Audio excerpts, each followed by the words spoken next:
Welcome to our Harmonyus podcast series. My name is Michael Francis Lott, and I am here with author Peter Wells, who is the author of the book Notes from the West Pole. And today we're going to be diving into his piece called The Labyrinth.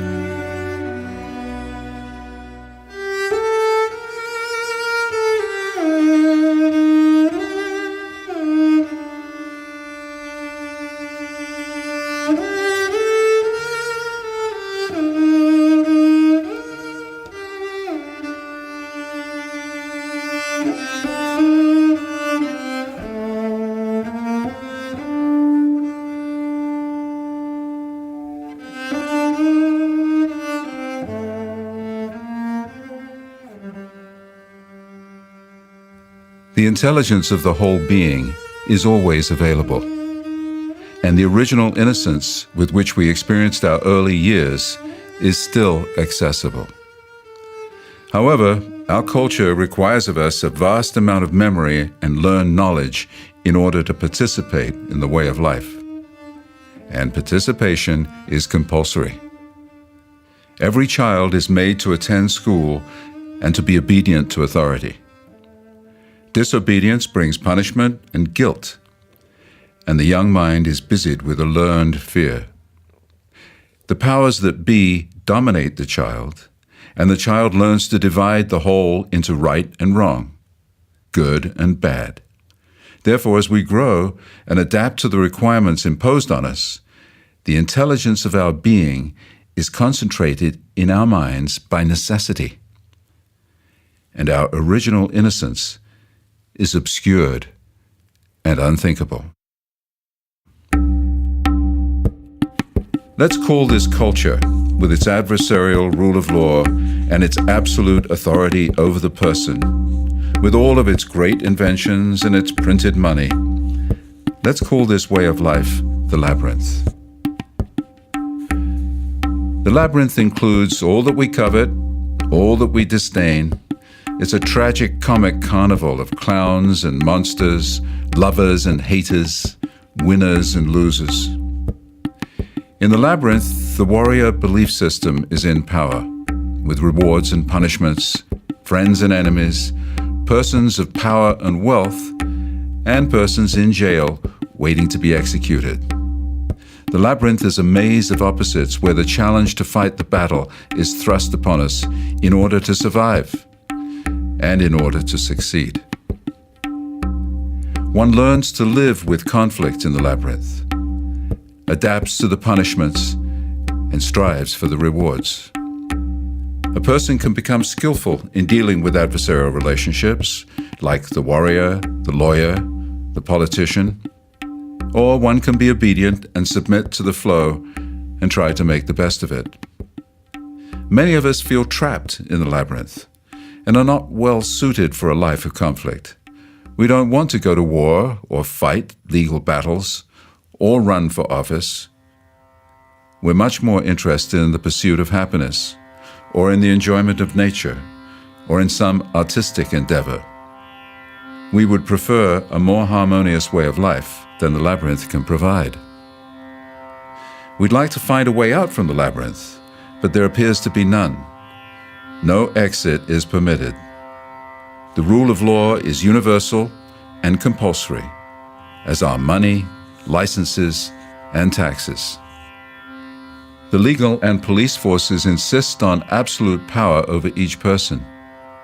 How then can we contemplate a way out? The way out is connected to the way in. The way you went in is the way out.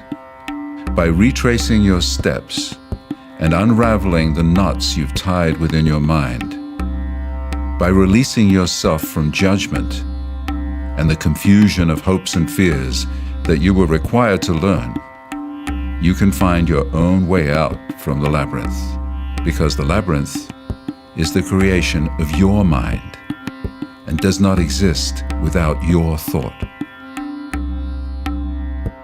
In order to participate in the labyrinth, we enter a trance, a dream state, in which we subordinate ourselves, our souls, to a power over and outside of us. We suspend our disbelief and submit to the ruling voice. Fooled by fear, we wander into the labyrinth, doing what's expected of us, just like everyone else. But we can awaken from this trance.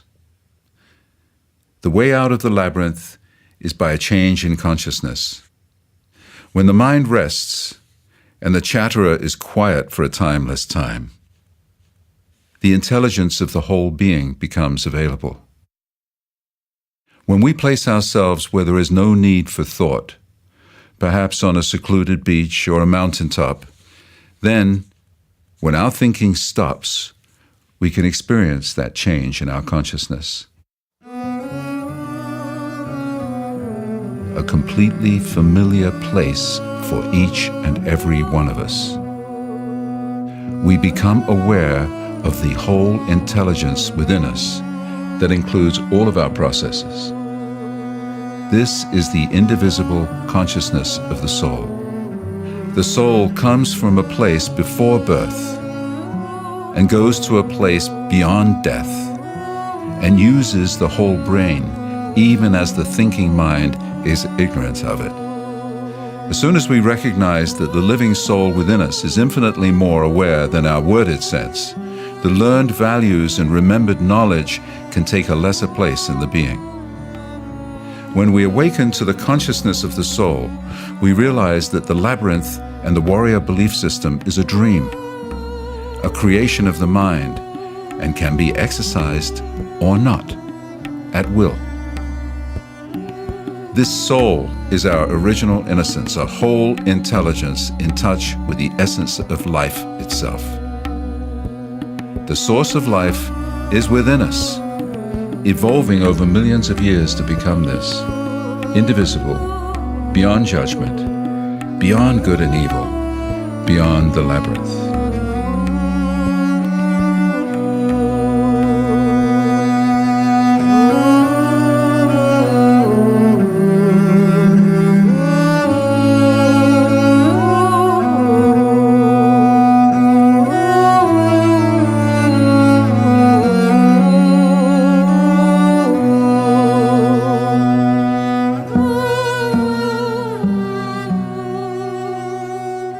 Wow, so that is an incredibly potent piece, and I feel like a lot of people can relate to that. I know myself and my own personal journey, I can relate to that feeling of being trapped in a rat race or being trapped in a labyrinth. And there's something that caught my attention in the piece where you refer to the labyrinth as kind of like a trance, almost like we're in this sort of walking unconscious state. And the piece is really beautiful because it provides us a kind of like a map or a way to awaken from that trance. And I'm just curious, how was that for you? How did you come to these insights? How did you break free of that trance? What was that like for you? Well, I woke up. And I woke up to the fact that I had been in a trance, that I had just taken lots of things as a value that I'd been taught. And as I looked at my own path, I realized that what I had been taught was not necessary for my life, really, that I had to work things out for myself. So the teachings and the requirements are there. They don't go away, but I think we can kind of wake up from the trance and see ourselves without the so-called education, without the so-called teachings. Mm-hmm. Yeah, and I know, like, you know, for me, I've been in this place of being so immersed in that trance that I'm so lost in it. And throughout my life, I've had these pivotal moments of kind of taking a step back and kind of seeing it from a bird's eye view, or kind of seeing it from an outside perspective. So I'm just wondering, how did you kind of get to that place of realizing, oh my gosh, I'm in a trance? I think yes, I went on an inward journey, as we've talked about, in which I really felt my own hopes and fears and allowed that to exist. But it was so much of what I had in my mind was unnecessary and very, very minor compared to the reality of being alive.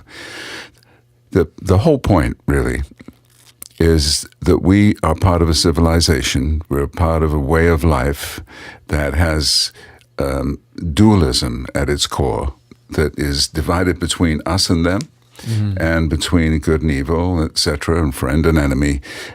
And we've had to adapt to that. And so we've got a huge amount of information and life experience, punishments, admonishments, rewards, all kinds of paraphernalia that come to us as a result of going to school, for example, where we are judged every day. And the judgment begins from the outside, but it becomes something that we have to deal with on the inside. Hence the trance, because we keep ourselves in this space of self-judgment. And rather than just allowing this being to be itself, we're thinking of what we should do or what we shouldn't do. And if we can close that channel, if we can not have to listen to the shoulds and the shouldn'ts, we're out of the trance. Yeah, it's like for most of us, we kind of keep ourselves in this little internal prison, you could say. Right. You know, in that prison, it seems like it's seeded from the idea or the belief in an authority of something above us or outside of us that has power over us. So part of that transition, I feel like, comes with becoming your own authority. Kind of growing up, you could say, really stepping into psychological adulthood. I feel like most of our culture, we're still operating almost as children in a way, where we create these parents that are just in our minds, but we are subjective to them, you know, and thus we kind of sink into this social system that plays into that false power dynamic. It's very difficult because all around us, this is being played out, this labyrinth, the idea of the division between oneself as well as the culture, whether it's success and failure or any form of misunderstanding, I think, of our condition. The real thing that's going on is we wake up in this lifetime to being this. And we bring with us, and we're taught all kinds of stuff that we assimilate. And then at a certain moment in our lives, we can, in effect, wake up from the teaching and just be what we are. And it's a revelation, because what we are is truly amazing. We are this incredible intelligence, this incredible history of life on Earth is within us. So the limitation of this culture, or that culture, is not really necessary if we're really going into our own inner being and our own purpose in being here. Yeah, what I'm kind of hearing is almost like, you know, this process of being freed from the labyrinth. I think it kind of requires one to go through almost like an internal death, like a death of the old identity or the death of the part of ourselves that sees ourselves as insignificant in this identity that we've built around relating to this culture. And for me, in my own personal process, when I was going through that, there was a lot of fear of allowing those parts of myself to die. Because who am I outside of my own cultural labels and judgments and ideas? Like, who's beneath all of that stuff? You know, what's the real me? And what do I do with it? And what do I do with it? Exactly. It's like stepping into the unknown within yourself. And so for me, I had to face a lot of fear stepping into that because I didn't know who I was beneath my false identity. Right. You know? But once you clear the way, then you have no need of the fear. The fear came to you earlier as a result of the teachings, perhaps, or as a result of some punishment or admonishment that you were cautioned by. And maybe you don't need that anymore. maybe that was appropriate at that time as you tried to please your parents or your teachers. Now Right. you're looking at your life as your own responsibility and your own freedom. And so you don't need all of that stuff. And it can be there. We can't get rid of anything, really.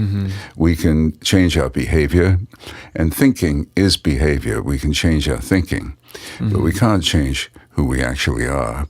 And once we come into contact with that, then we're actually free, because that's the priority. Who we actually are is the priority, not the teachings, not the laws, Right. not the powers that be. So they all exist, but the real work on ourselves is to free ourselves to be open, fully open in this moment, with all the baggage that we're bringing. But we don't have to concentrate on it as a priority or as a requirement. Yeah, I like what you said about being fully open to the moment, because, you know, when I navigate life, when I'm feeling myself, when I'm walking through the world and feeling other people, I feel like most people on this planet walk around in a very shut down state of being, you know, generally speaking. And to have people to open up, well, that's terrifying for most people. To walk around fully open with just full abandon of oneself. I mean, that's liberation, but that's probably the most terrifying thing that you could ever come into contact with for someone that's been shut down their entire life. As they step into the unknown. As they step into the unknown and to fully open themselves to other people, to themselves, to the world. I mean, that's terrifying. You know, we've been built to, are conditioned, you can say, to be so immersed in our own self-protection, you know? Well, yes. Also, we have inherited a way of life that is extremely domineering. And human beings all around the world are absolutely ruled, regulated, and dominated by their governments and their tyrants. And the power is not understood to be in the person, the individual person. It's understood to be in military or police or court system or elected officials. And we are hypnotized and put in a trance about all that stuff. Whereas, in fact, we can awaken to our own nature, unencumbered with that stuff. So how to get there is the issue. And the only way that I know is by really examining this oneself that one is and going on what we've called the inward journey, in which we look at ourselves as a whole, decide what to keep and what to let go. But in fact, the reality is that the intelligence that runs this show is so present that once we awaken to it, there's nothing that can replace it. We're possessed by an intelligence which requires no master. Okay. Well, thank you very much, Peter, and until next time. Thank you. Stay connected with us and get the book Notes from the West Pole on our website, www.harmonius.com, and that's spelled Harmony Us with a Y. Thanks for listening.